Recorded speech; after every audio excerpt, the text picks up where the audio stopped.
vem abrir comigo a porta dos desesperados. Vai, vai, vai. Hoje é empresário, banqueiro, ministro, togado, todos batendo na porta dos Estados Unidos, desesperados para escapar da tarifa, da sanção e da Magnitsky.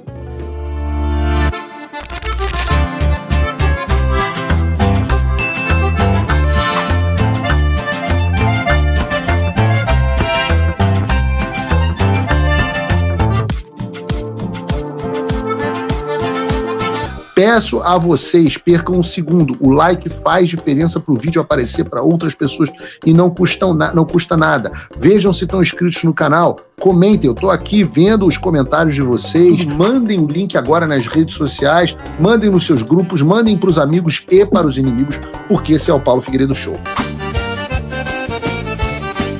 Vai ter forró com a banda Magnitsky, vai dar barata voa lá dentro do tribunal. Brasilinas e brasilinos, apertem os cintos porque a diplomacia brasileira conseguiu mais uma proeza. Levar um grupo de empresários a Washington para tentar convencer os americanos a desistirem das tarifas sobre produtos brasileiros.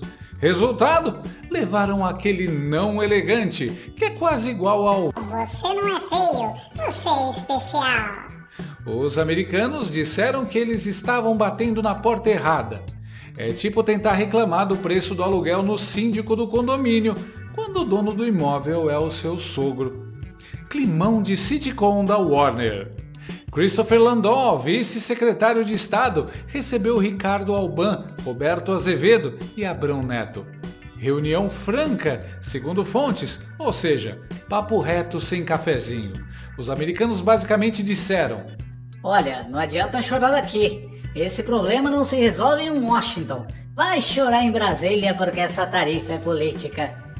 É a clássica cena de Os Simpsons em que o Homer tenta resolver uma dívida com o dono do bar, mas descobre que a conta está no nome de outro cara. No caso, a conta está no nome do Lula, Moraes e Companhia Ilimitada. A reunião foi mantida em sigilo para não sofrer sabotagem política, mas claro, nada fica escondido por muito tempo.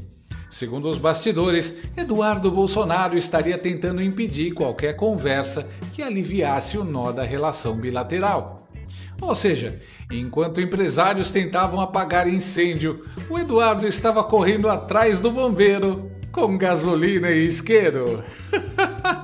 No fim do dia, Ricardo Alban admitiu: nada de redução de tarifa no curto prazo. O máximo que pode sair é aumentar a lista de exceções. Sabe quando você pede desconto e a loja oferece parcelar em 12 vezes sem juros? É exatamente isso. Querem tarifa menor? Não. Querem exceçãozinha? Talvez. Trump foi claro. A tarifa tem 2 ingredientes: 10% de taxa recíproca para todo mundo e 40% de martelo da justiça impiedoso contra a ditadura do bananil. É tipo um prato de miojo. Um sachê é tempero padrão, o outro é pimenta só porque ele não foi com a sua cara. E os americanos deixaram cristalino. Enquanto o processo injusto contra Bolsonaro e as decisões do STF continuarem, nada de alívio. Ted Cruz também reforçou que o problema não é comercial, mas político. E Landau ainda esfregou na cara: "Vocês precisam fazer lobby em Brasília." Traduzindo, reclama com o Xandão. Os Estados Unidos e a relação aqui com o nosso país, com o Brasil. Hoje houve uma reunião em que eles falaram o seguinte: façam lobby em Brasília, não em DC. O vice-secretário de Estado dos Estados Unidos, Christopher Landau, recebeu hoje o presidente da Confederação Nacional da Indústria, Ricardo Alban, o embaixador Roberto Azevedo, ex-diretor-geral da OMC, e Abrão Neto, CEO da Câmara de Comércio Brasil e Estados Unidos, a ANCHAM, na sede do órgão diplomático norte-americano. Os empresários tentavam abrir uma porta de negociação comercial para as tarifas de 50% sobre produtos brasileiros, em vigor desde o dia 6. Segundo fontes da administração Trump, foi um diálogo franco em que os diplomatas disseram aos representantes do PIB brasileiro que estão abertos a conversar, mas que eles estariam batendo na porta errada. Dissemos que as tarifas são políticas e que por isso deveriam fazer lobby em Brasília e não em Washington, disse para Mariana um dos interlocutores presentes na reunião. A CNI confirmou que houve uma reunião com o Departamento de Estado em Washington no início da tarde, que não estava prevista na agenda oficial original dos empresários. Segundo um dos presentes, a reunião foi mantida sob sigilo para evitar disputas políticas sobre a agenda, já que o deputado Eduardo Bolsonaro tem atuado para impedir conversas que possam desatar o nó da relação bilateral. Para os americanos, os brasileiros falaram sobre os prejuízos causados pelas tarifas, a disrupção de cadeias produtivas e o potencial desemprego, caso a sobretaxa persista. Trump anunciou a sobretaxa sobre o Brasil no dia 9 de julho, numa carta na qual listava o processo judicial contra Bolsonaro, que atualmente enfrenta esse julgamento, no Supremo Tribunal Federal. Os caras tiveram que ir até os Estados Unidos para ouvir o óbvio. Como sempre, tentando usar o jeitinho brasileiro para driblar a lei. Será que eles leram a cartinha do Trump? Claro que não. Foram até lá nos Estados Unidos passar vergonha e dar com a cara na porta.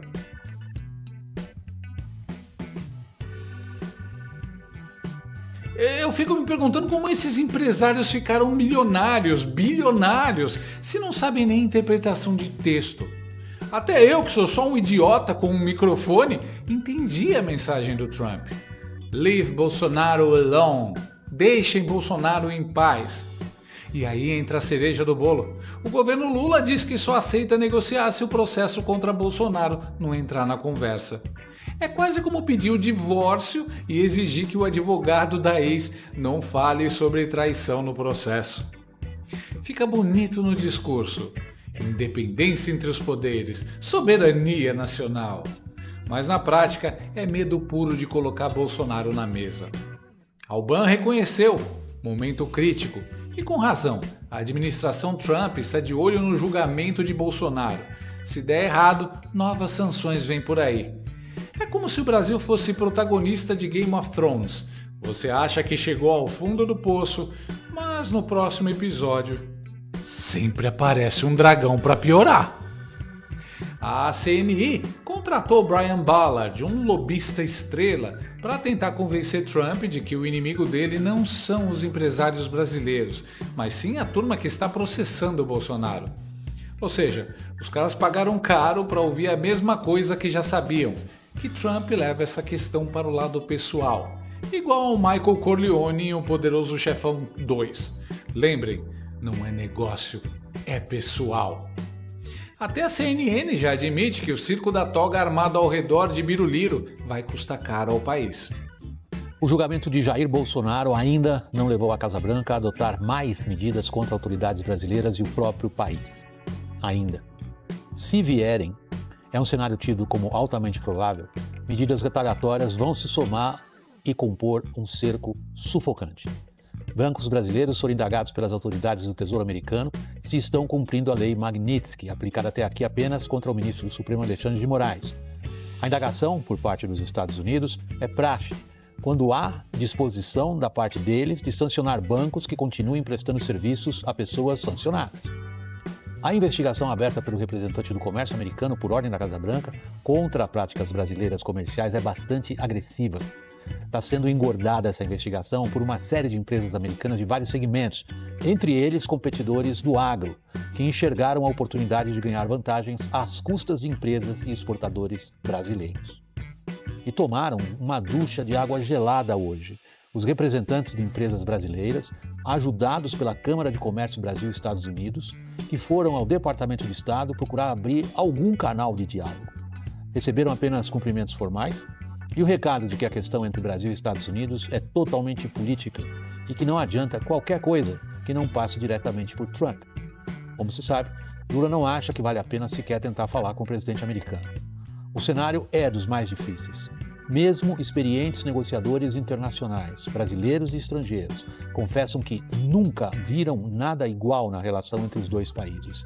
E a tendência é de pior. Os caras acham que Trump resolve as coisas na mesa de bar. Esticaram a corda pensando que ia ser igual ao exército brasileiro. Deu ruim. Eu avisei que esse falso julgamento já ia trazer consequências sérias ao Brasil. Insistem em prosseguir e ainda mantendo os presos do 8 de janeiro presos. Por causa do CPF que preside toda essa palhaçada e quer confrontar os Estados Unidos. Deveria se entregar, abandonar o cargo. É o custo Moraes. Se os empresários e políticos quiserem bancar, boa sorte. E aí a bomba. Carta confidencial do Tesouro Americano para bancos brasileiros sobre as contas de Alexandre de Moraes, já sancionado pela Lei Magnitsky. Os americanos querem saber, vocês vão cumprir as sanções ou vão fingir que nada aconteceu? Itaú, Santander, Bradesco, Banco do Brasil e BTG receberam a cartinha. É tipo aquele episódio do Chaves em que o seu barriga cobra aluguel, só que dessa vez quem deve não tem como se esconder dentro do barril. E a administração Trump já avisou, se os bancos não cumprirem, vem chumbo grosso. Não é ameaça, é spoiler. Posso afirmar aqui, confirmar aqui, que os bancos receberam sim essa comunicação e, na verdade, eu vou adiante, eu vou falar mais do que isso. Eu digo que os bancos que receberam essas comunicações foram, vou antecipar aqui para vocês, pelo menos Santander, Banco do Brasil, Itaú, Bradesco e BTG. Esses 5, eu diria, com enorme grau de certeza que receberam essas comunicações. Os 5 têm participações e presença dentro dos Estados Unidos. E eu digo que é só o início, porque eles vão ter que explicar de maneira detalhada o que eles estão fazendo para cumprir a Lei Magnitsky contra o pseudo-juiz Alexandre de Moraes. Receber uma correspondência dessa, uma notificação dessa, não é pouca coisa. Tenho certeza de que para esse pessoal que ficava sabendo tudo pela imprensa, ter sido diretamente contatado vai fazer com que essa gestão se torne muito mais tangível para eles. Se mesmo assim tiver banco que prefere pagar para ver o que vai acontecer, aí, meus amigos, dentro do playbook do governo dos Estados Unidos, nós estaremos sim diante de um cenário, que é o cenário lá do Lorival, vai demorar, mas um cenário em que as sanções secundárias se aproximam e as primeiras árvores da floresta bancária começam a queimar. Então resta saber até onde vai o fogo, se vai ter que se alastrar muito para pegar o bandido da Birmania. São cenas dos próximos capítulos. Então, sob sanções secundárias, é isso que eu tenho contribuído. Vixe, os bancos achavam que iam empurrar com a barriga e todo mundo ia esquecer, mas agora estão assim.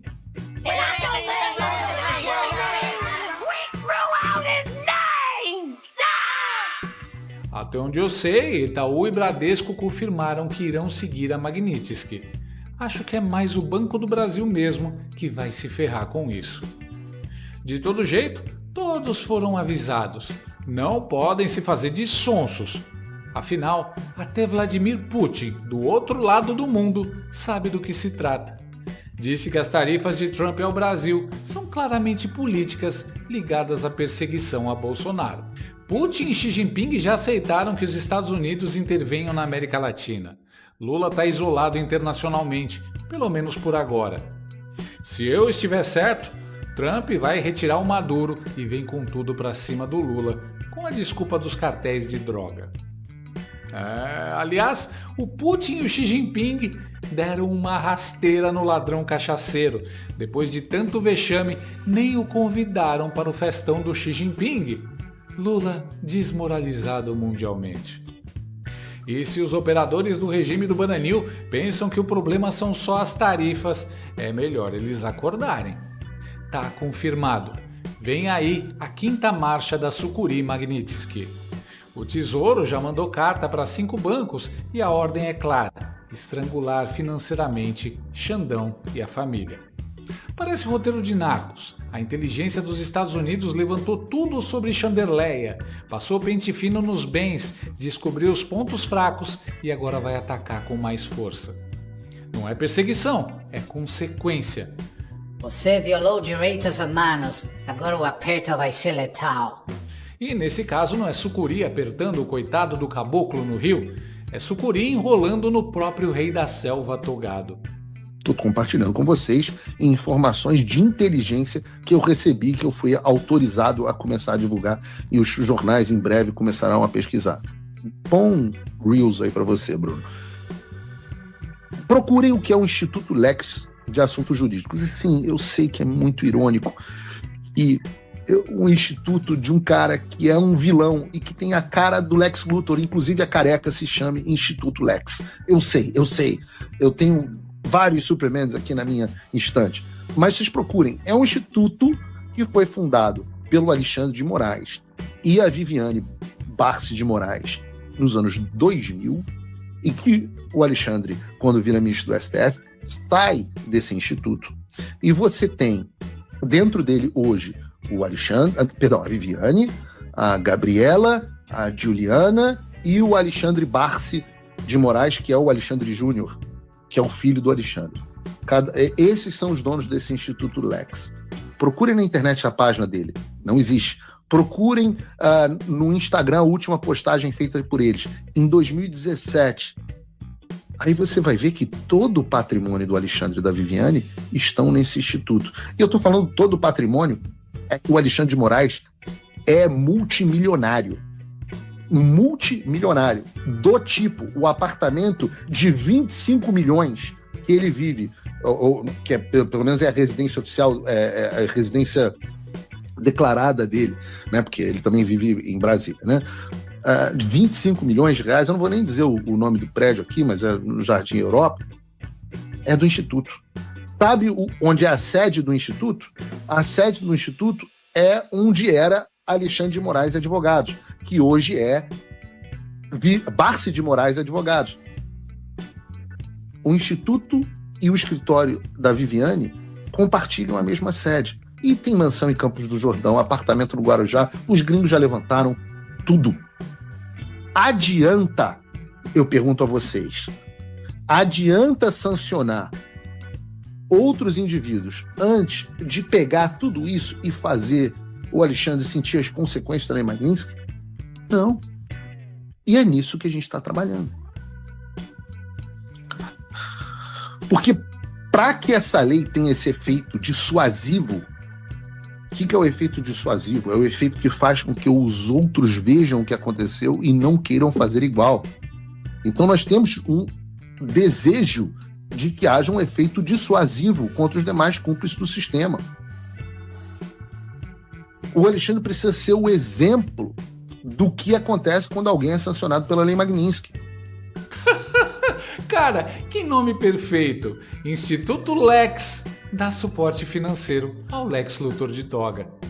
Tirando isso, a pergunta é: de onde vem todo esse dinheiro? Quem sabe a inteligência dos Estados Unidos tenha respostas para isso também, né? Foi conversado algo sobre o meu nome nessa reunião? Resumindo, empresários brasileiros viajaram para Washington achando que iam resolver no grito de CNI, AmCham, OMC, União. Levaram na cara. Resolve com o Xandão, amigão. Enquanto isso, Trump segura o chicote das tarifas, Putin dá entrevista em defesa do Bolsonaro e a sucuri Magnitsky começa a apertar bancos e ministros. É o Brasil versão Breaking Bad, todo mundo tentando lavar a barra, mas a DEA já rastreou até o carro da sogra. E no fim das contas, meu amigo, a vida é mesmo um eterno porta dos desesperados. Lá atrás, era a criança correndo para o palco do Sérgio Malandro, sonhando com bicicleta ou videogame, mas abrindo a porta errada e levando o susto de monstro fantasiado.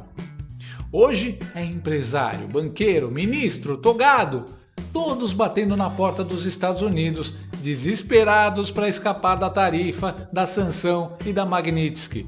Sabe aquela curtida, garota marota travessa? Você vai lá e curte. Por isso é bom compartilhar o link também. Eu vou ficando com a língua mais solta. Quando tá xoxinho assim, que nem agora, eu fico assim, não. Mas daí quando a coisa vai aumentando, aí eu já fico...